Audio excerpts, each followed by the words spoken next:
If you want to factory reset your iPad 10th generation, first you need to connect to internet through Wi-Fi, hotspot or mobile data.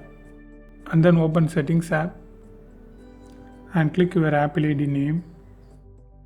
Now open iCloud, then click iCloud Backup and just take a backup of your data.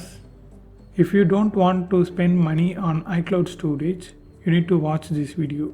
In this video, I will explain how to backup by using iTunes for free. After backup, just click General, scroll down to End, Transfer or Reset iPad, and erase all content and settings. Now it will erase 18.71 gigabytes. Just tap Continue, erase iPad. Now the data was uploading to iCloud. You can skip the backup if you don't want. So I don't want that, so I just skip backup. Now it starts erasing. If it asks your Apple ID password, just enter that. For me, it doesn't ask.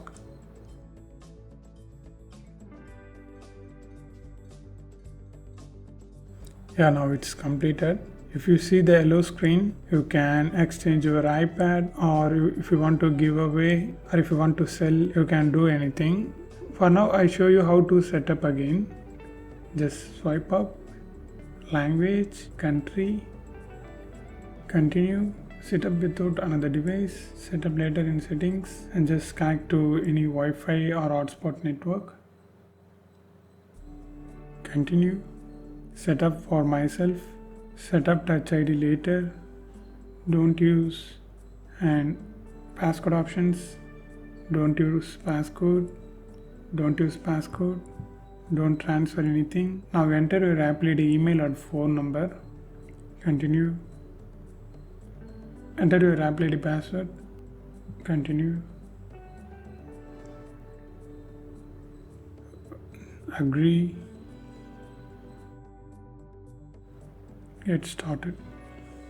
Yeah, iPad OS 18 looks amazing. And this is how you need to reset your iPad 10th generation to factory settings.